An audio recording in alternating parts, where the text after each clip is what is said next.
Bonjour à tous, bienvenue sur My Travel Project. Aujourd'hui on se retrouve pour l'épisode 3 de ma série Canada 101. Les appart, coloc, logements, tous ces trucs là qui sont bien chiants quand t'arrives. On s'entend que trouver son appart c'est quand même le truc stressant quand t'arrives dans un pays étranger. Déjà qu'en France c'est bien la galère. Mais alors quand t'es français, que t'arrives au Canada, que tu sais que tu commences la fac dans 2 semaines et que t'as rien, bon, tu stresses. Surtout qu'en général, quand t'arrives, tu connais pas nécessairement toutes les modalités au Canada pour trouver un appart, donc déjà t'es un peu perdu. T'inquiète pas, on va parler de tout ça aujourd'hui. Bon, alors je suis pas le grand Manitou de l'appart au Canada, mais j'espère pouvoir te donner quelques conseils qui pourront t'aider. Let's go! Alors déjà, la grande question c'est appart ou coloc? Parce que clairement, on sait très bien que quand tu pars en échange, en général, tu voyages et tu fais la fiesta, tu bosses un peu, hein, voilà. Mais en général, t'es quand même là pour profiter de son expérience dans un pays étranger, rencontrer des gens. Forcément, la coloc, ça colle un peu avec ça. Je trouve que la coloc c'est aussi un bon moyen de connaître des gens, de connaître une ville et en fait juste de s'acclimater à un nouveau pays quand c'est la première fois que tu viens dans ce pays. Pas nécessairement juste pour un échange, tu peux très bien venir pour faire tes études au Canada et décider d'être en coloc. Je trouve que c'est aussi un bon moyen en fait de s'intégrer quand on arrive au Canada. Surtout ce qui est pratique avec la coloc, c'est que ce sont souvent des apparts ou en tout cas des chambres qui sont meublées. Donc quand tu viens juste pour un échange d'un semestre, donc c'est quoi un semestre, c'est genre 4 mois, s'entend que t'as quand même pas envie d'aller acheter ton lit, ta table de chevet, ton truc, ton machin, enfin tu vas pas te faire chier avec ça quoi. Donc pour ça, la coloc, moi je trouve ça parfait. Ensuite, si t'es assez indépendant, bah forcément, moi je trouve que c'est bien l'appart. Quand j'étais en échange à Ottawa, j'étais en coloc, j'ai même fait 2 colocs différentes. Et quand j'ai décidé de partir à Montréal pour faire mon master, je connaissais quand même déjà un minimum, on va dire, la culture canadienne. J'étais déjà allée à Montréal pour 2-3 week-ends avant. Du coup, j'ai préféré me mettre toute seule en appart et c'était très bien aussi. Ce qui est cool en fait en appart quand t'es assez indépendant, c'est que tu fais un peu ta vie. Si t'as envie qu'il y ait des gens qui viennent, ils viennent. Si t'as envie d'être seule, t'es seule. Enfin, tu vois le délire. C'est vrai qu'en coloc, parfois ça peut être un peu contraignant. Ensuite, tout dépend des colocs avec lesquels tu tombes. Ensuite, si tu décides de te prendre un appart seul, c'est juste que ça va être plus difficile pour trouver un appart meublé par exemple. Ou sinon, ça va être plus cher. Mieux de le savoir en avance. Alors, comment ça marche pour trouver un logement au Canada? Moi, je vais surtout te parler donc, de mon expérience quand j'étais à Ottawa et à Montréal, donc en Ontario et au Québec. Je connais pas les prix des logements à l'autre bout du Canada, donc vers Vancouver ou à Toronto aussi, donc me posez pas des questions là-dessus, je pourrais pas répondre. Alors déjà, pour parler de la superficie d'un appart, c'est pas comme en France, on va pas parler de T1, T2, F1, F2. Ici, on parle en 2,5, 3,5, 4,5. Alors, comment ça marche? Le et demi en fait ça correspond à la salle de bain et le chiffre qui précède correspond au nombre de pièces qu'il y a dans l'appart. Par exemple moi à Montréal j'avais un 3,5, c'est-à-dire que j'avais un salon, une cuisine, une chambre et une salle de bain, donc le et demi qui reste quoi. En fait je trouve ça pratique comme système pour te rendre compte des différentes pièces que tu vas avoir dans l'appart, mais ensuite ça t'indique pas franchement le nombre de mètres carrés que tu vas avoir parce que tu peux très bien tomber sur un 2,5 qui va faire je sais pas moi 50 mètres carrés, comme tu peux tomber sur un 3,5 qui va en faire 30. Donc en fait le nombre de pièces n'induit pas forcément que le logement va être plus grand. Donc ça c'est un peu tricky, il faut vraiment penser à regarder la description des offres de location d'appart pour voir si la superficie en mètres carrés ou en pieds carrés est indiquée. N'oublie pas aussi de vérifier ce qui est inclus dans le prix, donc notamment le chauffage, l'électricité. D'ailleurs l'électricité au Québec on appelle ça l'hydro, donc pense pas que quand il y a écrit hydro on parle de l'eau, parce que l'eau est gratuite au Canada, donc hydro ça veut dire électricité, voilà. Faut aussi savoir que très souvent les animaux ne sont pas acceptés, si c'est pas précisé dans le descriptif il faut demander, mais très généralement les animaux ne sont pas acceptés même s'ils sont dégriffés ou je ne sais quoi. En ce qui concerne les loyers, donc là je vais parler pour Ottawa et Montréal, j'ai trouvé ça plus cher à Ottawa qu'à Montréal. Alors je sais pas si ça se justifie par le fait que c'est la capitale, mais en tout cas c'était un petit peu plus cher. Ensuite c'est quand même pas hyper excessif. Et sinon mon appart est à Montréal, donc j'étais pas dans le quartier français hyper populaire ou quoi que ce soit, mais bon j'étais quand même à 2 stations de métro du quartier italien, donc du quartier de Jean Talon, ce qui était quand même cool, et à 3 stations de ma fac.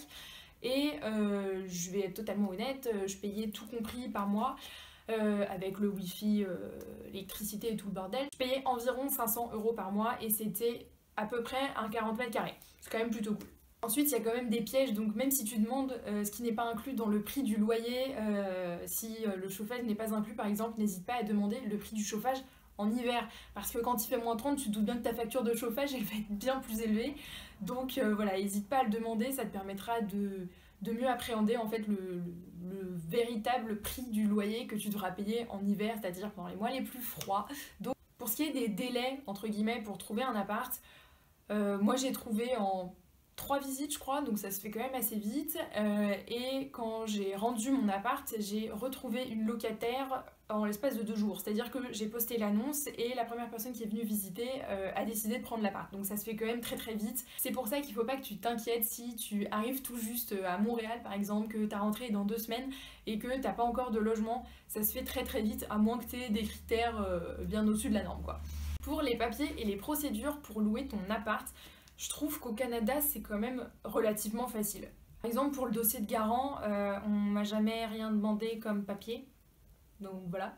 Ensuite, bon, t'es quand même français, tu seras pas dans ton pays. C'est pas comme si tu pouvais retourner dans ton ancien chez toi pour aller récupérer des papiers. Donc moi, je te conseille quand même de venir avec des preuves de fonds suffisants. Donc par exemple, je sais pas moi, une attestation financière de ta banque, le relevé d'impôt. Et surtout, n'hésite pas à faire des copies certifiées conformes parce que c'est gratuit quand on va les faire en mairie et que tu sais jamais sur quel propriétaire tu vas tomber. Si tu tombes sur un qui est assez exigeant au niveau des papiers à fournir, eh bien au moins t'auras pas de problème sur le coup et l'appart te passera pas sous le nez. Au niveau du bail de location, il faut savoir qu'au Québec, en tout cas, les baux de location durent 1 an. Du 1er juillet au 30 juin de l'année suivante. Donc tout le monde déménage le 1er juillet qui est aussi la fête nationale du Canada, donc on appelle aussi ça la fête du déménagement, c'est assez marrant. Tu vois les camions, tu vois les voitures louées qui passent de partout, les cartons dans la rue. Donc, le jour où tu vas signer ton bail de location, assure-toi que le document fourni par ton propriétaire est un document de la Régie du logement du Québec. Ça te donnera une assurance si tu as un problème avec ton propriétaire à un moment et surtout c'est extrêmement bien détaillé. C'est normalement le seul document que tu es censé recevoir pour signer un contrat de location en fait. Aussi, un truc à savoir, si tu déménages au Québec, le propriétaire n'a pas le droit de te demander une caution. Y compris le dernier mois de loyer qui peut passer comme caution, il n'a pas le droit de te le demander. Tu dois juste signer ton contrat de location et tu payes ton premier mois de loyer puisque bah, t'arrives dans l'appart, donc ça semble logique. Ton propriétaire commence à être un petit peu insistant par rapport à une quelconque histoire de caution, n'hésite pas à aller sur le site de la Régie du logement du Québec, je mettrai le lien du site dans la barre d'infos pour être sûr des tenants et des aboutissants, juste pour être sûr de la réglementation quand même. Moi quand j'étais en Ontario, donc bon c'était pas au Québec mais tout de même j'ai eu quand même pas mal de problèmes avec mon propriétaire qui clairement avait envie de m'arnaquer pour parler poliment parce que j'étais la petite étudiante française qui débarquait au Canada.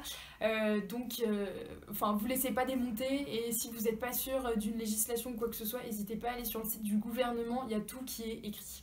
Et je vais finir cette vidéo en te donnant mes bons plans si tu déménages soit à Ottawa, soit à Montréal. Donc si tu viens à Ottawa pour un échange universitaire, que tu as envie d'être en coloc et d'avoir tout simplement un appartement meublé pour pas avoir à aller acheter chez Ikea tous les meubles dont tu vas te servir juste 4 mois, je te conseille le site Rent a Place. C'est en fait une agence qui va te permettre de trouver un appartement en colocation pour la durée de ton échange, donc 4 mois, 8 mois, je crois qu'ils font 12 mois mais je suis pas sûre. Et en fait on te balade en minibus toute la journée avec d'autres étudiants en échange pour que tu trouves ton appart.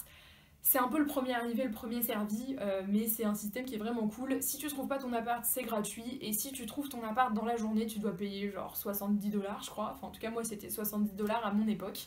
Voilà, c'est un système qui est super facile. Ça veut dire que tu trouves ton appart en une journée ou 2 grand maximum. Et ça, c'est vraiment un soulagement quand t'arrives pour un échange où t'as envie d'être vite chez toi. Donc pour Montréal, je te liste ici tous les groupes Facebook sur lesquels tu peux aller pour te trouver un appart, une colocation ou pour juste trouver des meubles d'occasion à racheter. Si tu vas à Montréal pour un échange universitaire et que tu tombes dans une colocation où ta chambre n'est pas meublée, je te conseille d'aller sur le site Pack Mobilier où tu vas pouvoir louer pour le nombre de mois que tu veux un pack soit chambre, je crois, appartement ou studio. Où voilà, tu vas juste louer tes meubles. L'agence en fait s'occupe de t'amener les meubles, de te les monter et vient les rechercher le jour de ton départ et les démonte eux-mêmes. Alors là pour le coup il faudra verser une caution, mais quand tu récupères ta caution à la fin et que c'est ta dernière soirée, t'es quand même bien content. Moi je suis passée par cette agence quand j'étais à Montréal et tous mes meubles étaient neufs, en fait le gars venait de les acheter. Il était super cool, donc c'est vraiment une agence que je recommande, c'était hyper pratique et voilà, les gars sont super pros, ils répondent très vite. Et sinon, peu importe où t'es au Canada, tu peux aller sur le site kijiji.ca qui est un peu genre le eBay local où tu vas pouvoir trouver des locations d'appart ou même des offres de colocation. Pour tout ce qui est appart étudiant aussi, j'avais vu sur une vidéo le site kangaloo.ca. Ça c'est pour des locations d'appart pour les étudiants. Je sais pas si c'est qu'au Québec ou dans le reste du Canada aussi, en tout cas c'est pour le Québec au moins, ça c'est sûr. J'ai pas testé mais apparemment c'est quand même pas mal utilisé, donc tu peux très bien aller y jeter un coup d'œil. Pour le quartier dans lequel tu souhaites habiter, pour Montréal en fait ça va vraiment dépendre je trouve de ta fac, dépendamment de la fac dans laquelle t'es, il y a plein de quartiers qui sont bien en fait. Si t'es à l'université de Montréal par exemple, le quartier Côte-des-Neiges est vraiment cool, mais en même temps si t'es soit à l'UQAM, soit à McGill, soit à Concordia, t'as tout le plateau Mont-Royal qui est super sympa aussi, et le centre-ville aussi, donc tout va dépendre de la fac où tu es, de la coloc que tu trouves, mais en général à Montréal, tous les quartiers sont quand même vraiment cool. Et à Ottawa, moi je te conseille Sandy Hill, ça c'est sûr, c'est juste à côté de l'université d'Ottawa. Voilà, c'était tous mes conseils pour te trouver un appart ou une colocation si tu pars étudier au Canada. J'espère que ça aura pu t'aider, j'espère que tu vas aimer ta coloc ou ton appart au Canada, peu importe où tu vas. Et si tu pars en échange à Ottawa, n'hésite pas à me le dire en barre d'infos pour me dire dans quelle université tu vas aller pour voir encore une fois, comme dans la vidéo précédente, si tu vas te retrouver dans la même université que celle dans laquelle j'étais. J'espère que ça t'aura plu et on se retrouve bientôt pour une prochaine vidéo. Bye!